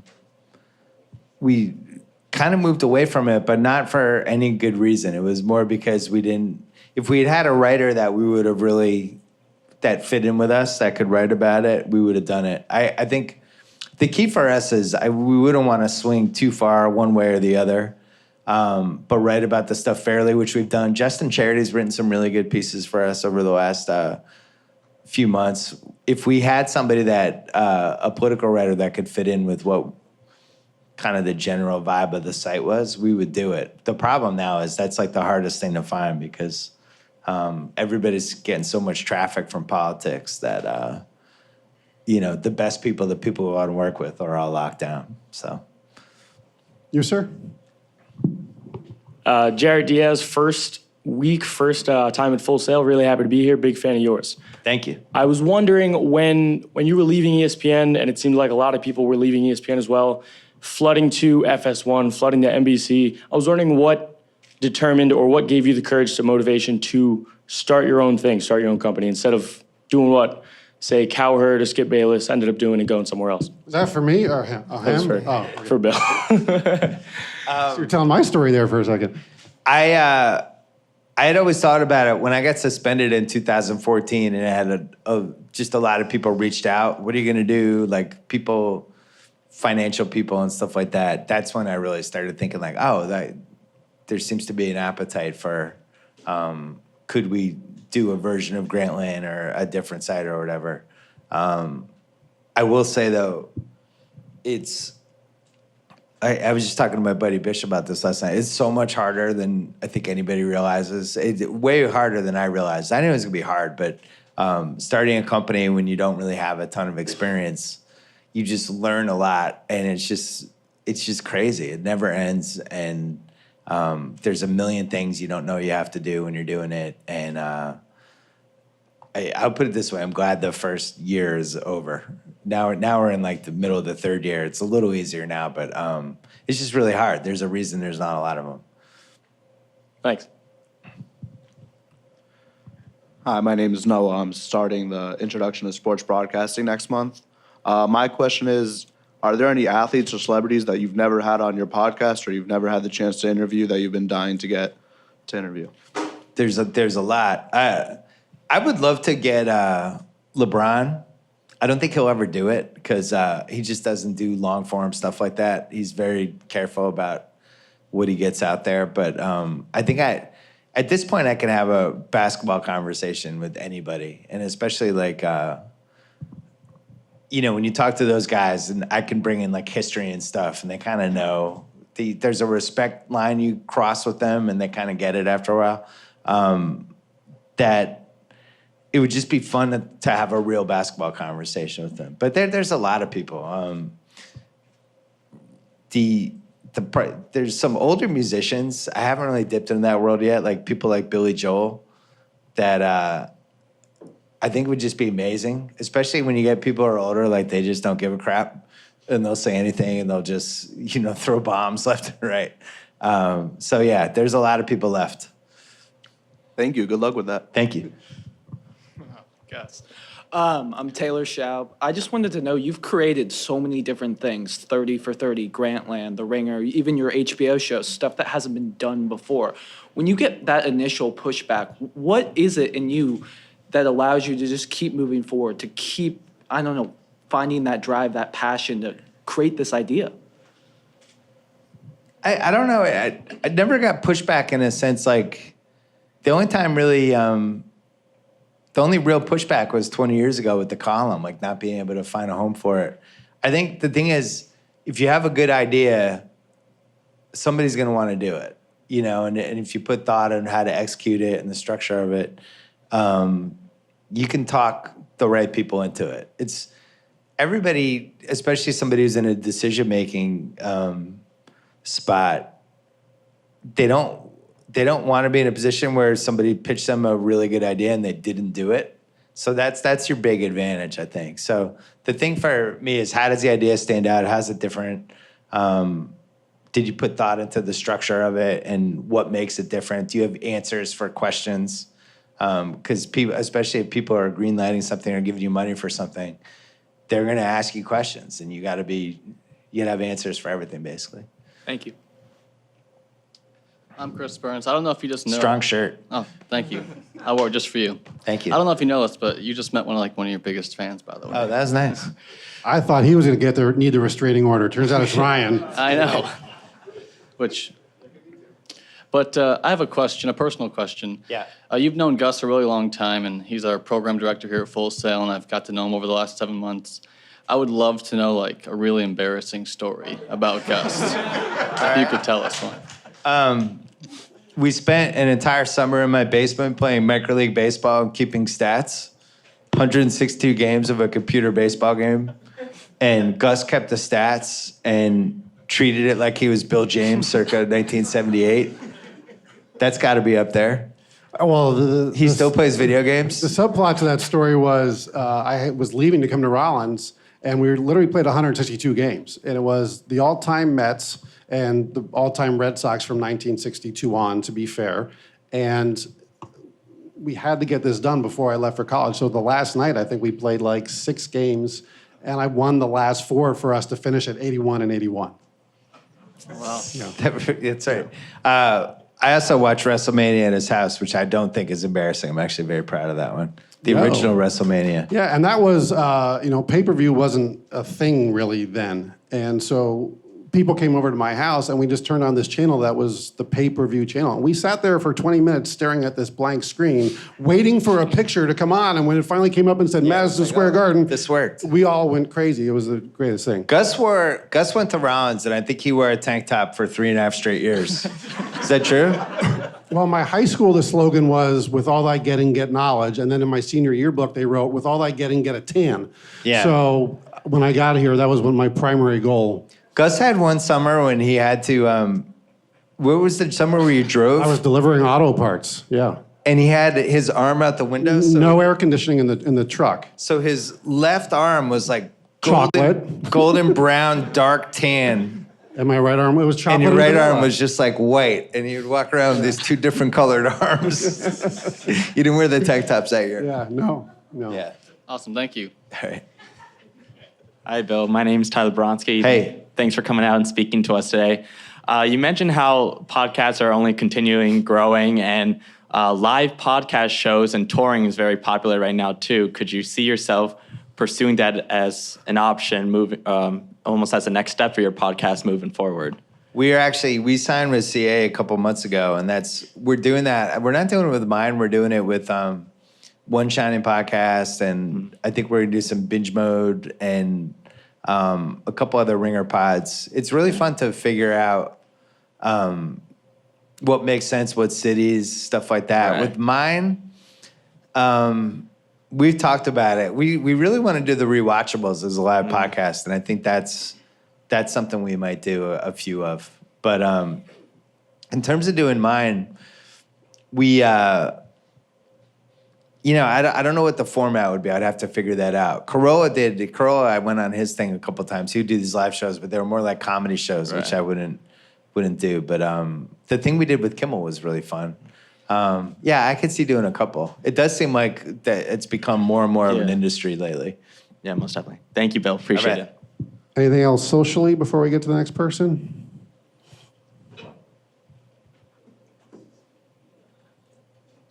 Steven asked, after Andre the Giant, the documentary, are there any other athletes or celebrities you'd like to do a documentary with or looking towards? Yeah, there's some stuff in the works, but I don't want to give the ideas out yet until we sign contracts. There's definitely a couple, though. Good There's question, some good ideas. though. There's some good ideas out there. Yeah. Welcome, sir. Hey, what's going on? Buckman Ferguson. Hey. I'm actually from New Hampshire, so I'm a big Boston fan, so go Red Sox. I have a question about the popularity of sports in the future. Yeah. Because you see, especially, the X Games is most noticeable now. The popularity of X Games now compared to the 90s is, practically non-existent. It was on all day, every day back then, and now it doesn't seem like anyone cares anymore. And you've made a few comments about how no one really cares anymore. So I'm curious of what your perspective is about what the future of sports looks like, and if you're concerned at all. Sports is fine. I think ticket habits are going to change, and you can already feel it changing with the secondary markets, like people getting season tickets, things like that. I think that's going to shift a lot. The esports thing is the most fascinating thing to me because, we even started messing around on Twitch with The Ringer the last 2 months, but we had a video game podcast that we couldn't really get an audience for. And the reason was because everybody likes to watch people play video games on Twitch or on YouTube or whatever. And I watch it even with my son, where he'll just watch people play Fortnite. And it's weird, but he likes it. And I'll be interested to see how they translate that, because it doesn't translate to traditional TV ratings. Like ESPN ran the Overwatch League, and the ratings were like horrific. But digitally, they were amazing, and they sold out Barclays. So my guess would be the digital aspect of this stuff is going to be the big game changer. And you're seeing now, like even with late night, where they don't even know how to measure late night shows anymore. If Kimmel's getting 30 million YouTube views a week, but he's losing to Colbert in the ratings, who's getting 4 million YouTube views a week, what's more important? Like nobody even knows. The one that's kind of unassailable right now is basketball, where not only is it doing well digitally, but the guys are so marketable and their social media is through the roof, and everybody knows who the guys are. And yet, if there was some stat, football had 77 of the top 100 telecasts last year, ratings-wise. So it's not, football's dying. It's like, football's not dying. But I think habits are going to shift, and but the biggest thing, the only dangerous sign I see is people going to games, because I think as the TVs keep getting nicer, it's just easier to stay home than it is to I got to go to the park, I got to pay for parking, and I'm there for 3 hours, I got to go home. It's like a 5-hour commitment, and I'll be interested to see how long people keep making it. Yeah, so that's kind of my point, is it seems like people are more interested in playing Fortnite or catching Pokemon than, who's winning the Super Bowl. So do you foresee a future maybe 50 years down the road where, the millennial generation or whatever kind of changes sports in a way that no one's really paying attention anymore? I think it's going to happen to baseball. Baseball's too slow. I see it with my son. Like, he loves baseball. He never wants to watch it, you know? The games are too long. They have really no black players at all, which is crazy when you think about it. It just doesn't seem like it's resonating like it used to. Like, we always talk about if Mike Trout walked in right now, how many people would know who it is? He's the best player in baseball. But 100 NBA players could walk in here and we would know each guy, you know? And I think that's been the difference, is how do you market baseball when these guys are becoming more and more anonymous? Mookie Betts should be like the biggest star in Boston, and he's just not, you know? The Red Sox are 50 games over 500. But people are football and basketball. Yeah, Red Sox probably going to be one of the greatest teams ever in the history of baseball this year. No, we're just, things are fine. Things are fine. Yeah. Thank you, sir. Thank you. Carson, step on up. Hey, Bill. Hey, how are you? You ready to lose again today? Yeah, the Indians kind of own us. I know it's kind of feels good that we can beat a good team for once. Yeah, you lost last night.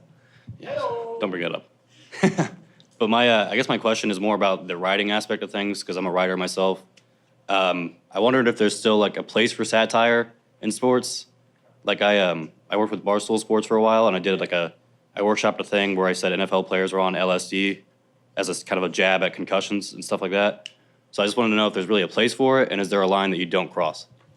Satire is tougher and tougher because part of being funny is you getting as close to the line as possible.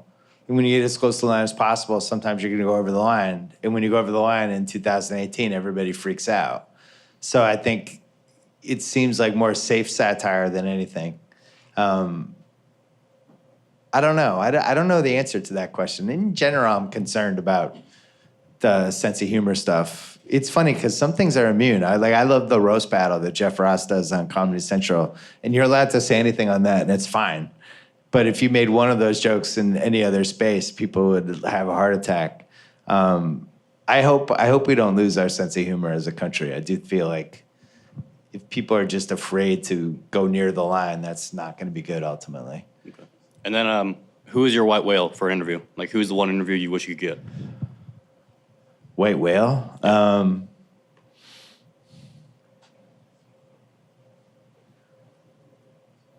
I don't know. I don't know the answer to that. I've had a lot of them. Like when I had the Larry Bird and Obama like 2 months apart, I was like, wow, this is good. What's next? But then you just kind of move on. Oh, that person would be cool. There's still a lot of people out there. Yeah. I'm sorry, your 2 questions. A Boston guy got stumped by a Cleveland guy. Thanks, Carson. Thank you. We got about 10 minutes, so let's keep working through the line here. All right. Hey, Bill. Hey. First, welcome to Orlando, Florida. Thank you. It is a pleasure to have you here at Full Sail. And I want to say thanks for sharing what it takes, like what do you expect to bring for your company. That helps me a lot to know what I'm going to bring, and just in the workforce as well, what to bring out to people. And you talk a lot about podcasting and sportscasting as well. I was just wondering if there are any film production, well, not film production, but video production career opportunities, and if there is, how is it like? Theater production? Say that again? You said theater production? No, video. Oh, Sorry. the video production. Video production. Yeah, sorry. Yeah. I mean, we need good editors with taste who can work fast is one of the hardest things to find. And also a job that I just know from being in LA that if you eventually get to a point, if you're a really good editor, you just make a lot of money. Because you can do these different shows and you can work on this show for 11 episodes and this show for 8 and come in and moonlight and charge a big rate. And it's just really hard to find those people. And they're always employed and always available and always doing stuff. So from a digital, one thing that we look for that's really hard to find is just not just editing, but people also have the ability to do some graphic stuff too. So it's not just like cutting a piece and knowing what to leave in, take out, but also like how to build something that looks cool around it too. Because if you're on your Twitter feed, you'll see the video, like the screen grab of it, and it's designed to catch you. So if you're like scrolling on Twitter, excuse me, and there's a clip, the graphic will make you want to stop. So there's like 7, 8 things going on at the same time, and we're always looking for people that can kind of have a feel for that. Oh, okay. Thank you. All right. Hello, Bill. My name is Sam Guzman, and I'm a big 2K guy, and today you just announced that you're going to be a part of the broadcast booth in the game. I just wanted to know how that experience was for you and what it means to you to be a part of the 2K community now. I did that to impress my son.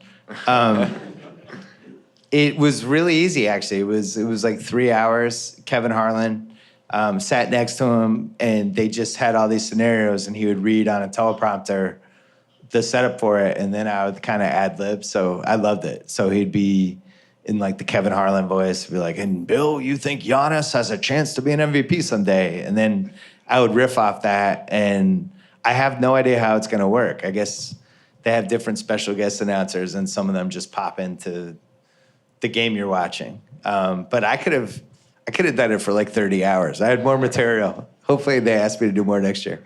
Awesome. Thank you. All right. Thanks, Sam.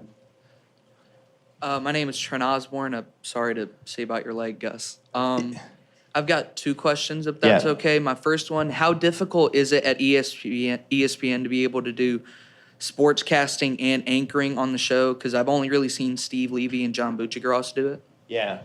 The anchoring's tough because for a while, ESPN News was like their feeder system, minor leagues, and it seems like they've kind of, think about 10, 12 years ago, that was where they developed a lot of talent. And now that seems like less important. And you also have people who are entrenched for a long time. And if there are going to be less sports centers, and you have the same people there for a while, it's just way harder to break in. So I think from that vantage point, it's both harder to break in, but it's actually easier because if you're good, you can find all these ways digitally to kind of get seen, And so I think like to try to be like a young Steve Levy on digital probably doesn't work, but there's ways to be the 2018 version of that that could potentially work, I think. Okay, and I'm a big pro wrestling fan, and Yeah. I always think to myself, with pro wrestling, specifically in the WWE, getting more and more realistic as time goes on, do you think there's a lane for ESPN to dive more into covering that, and do you think it could help their ratings at all? I think they did. I think they... I did for a little while because Yeah. when Jonathan Coachman was there and he was facilitating a lot of that. But now that they're going to Fox next year, it's going to be a Fox thing, not an ESPN thing. I think wrestling, and you can see from the stock, I think the Fox thing is going to be unbelievable for them. It's so smart because you have the Thursday night football game right before it, and they'll be promoting the hell out of the wrestling the next night. It's on Fox, which is obviously better than being on USA, and just kind of fits into their brand and their ability to promote it with football and college football and NASCAR, all the different the World Series, all that stuff. It just is going to feel bigger, I think. I thought that was really smart. All right, thanks for coming All right. out. Appreciate it.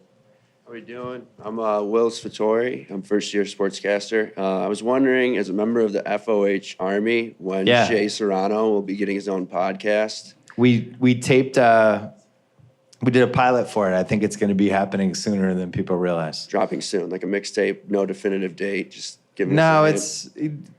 he has an idea for it. That's a good idea. It was hard to convince him to do it, but now he wants to. Okay, and then the second question with the sports gambling legislation thing that was passed. Yeah. Do you think that's going to help bring like horse racing and boxing back into the spotlight? And if so, do you think that spectrum kind of has an opening for analysts and, I don't know, just growth? Boxing is like doing weirdly well. I think ESPN made that deal, and the ratings have been really good. I think people thought boxing was dead, and it's not. I actually think it's probably a better bet these days than UFC, which seems to totally depend on whether they have a few stars for that given year or whatever.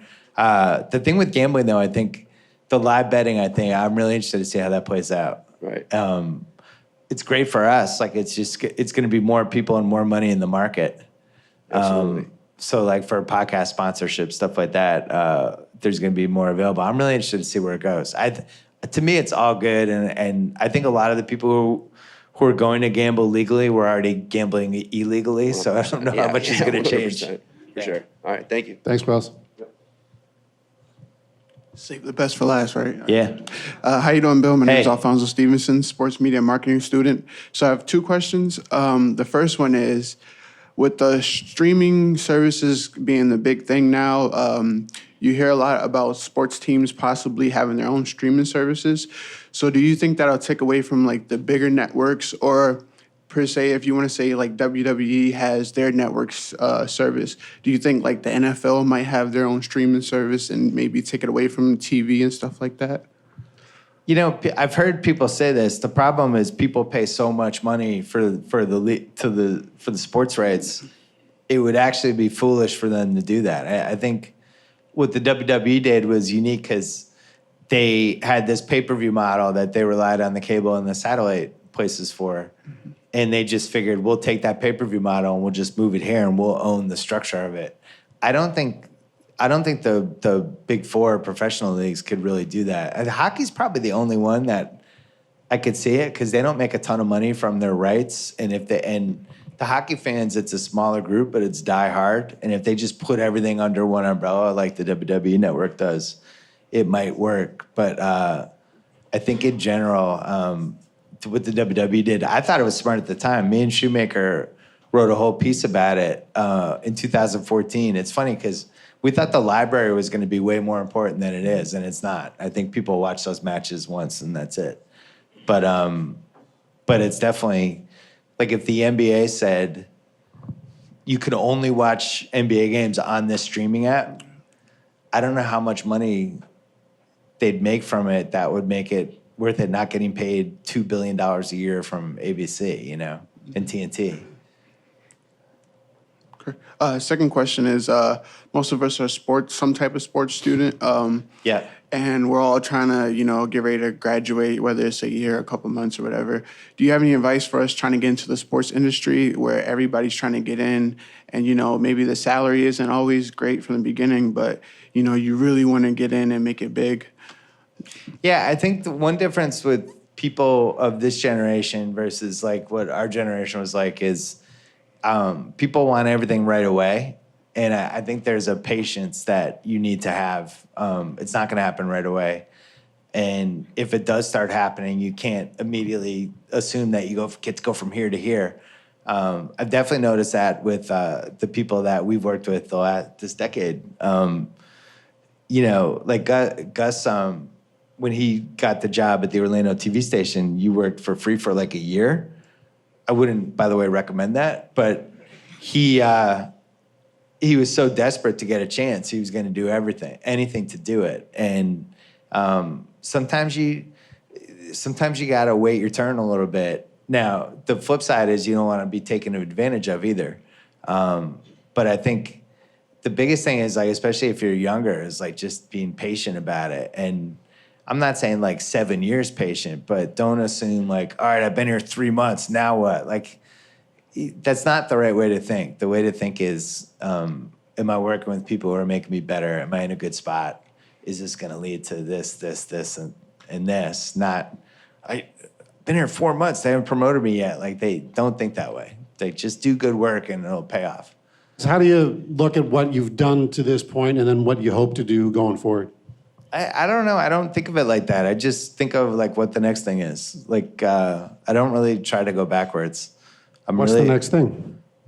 Trying to get the Ringer to be bigger and trying to we have a couple cool things in the works with HBO. But also just where the media landscape is right now, and the stuff we've built, like we have some chances to do some really cool stuff right now. And,